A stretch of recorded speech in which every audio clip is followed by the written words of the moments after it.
Қайырлы күн баршаңызға. Кері байланысты Classroom Screen платформасында бағдаршам әдісі арқылы жасап көрейік. Ол үшін Google браузерінде іздеу жолағында Classroom Screen на русскомды жазып аламыз. Ең бірінші Classroom Screen сайтын ашамыз. Ағылшын тілінен орыс тіліне аударып аламыз. Попробуйте бесплатно. Басамыз.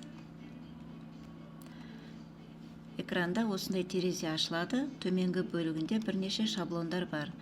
Бұның ішінде біз бағдаршамды таңдаймыз. Сыныптағы оқушылардың санына қарай бірнеше бағдаршамды жасап қоюымызға болады.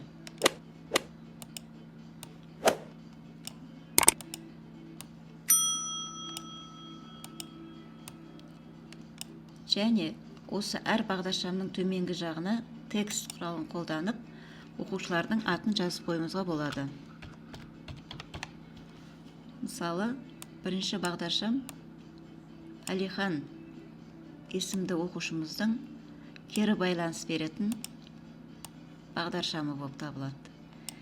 Келесі, тағы да текст батырмасын шертіп, келесі оқушының атын жазамыз. Осылайша оқушылардың есімдерін енгізіп аламыз. Мінекей, мен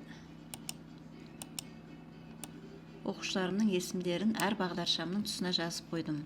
Сабақ соңына қарай оқушылар тақтаға шығып, мен сабақты өте жақсы түсіндім деп, осы белгіні басады. Жасыл түсті.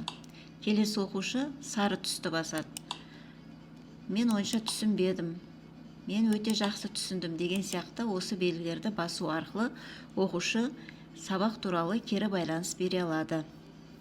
Егер видео ұнаған болса, менің каналыма тіркеліп, лайк басып, комментарий жазып қойыңыздар. Және де өз достарыңызбен бөлісуді ұмытпаңыздар.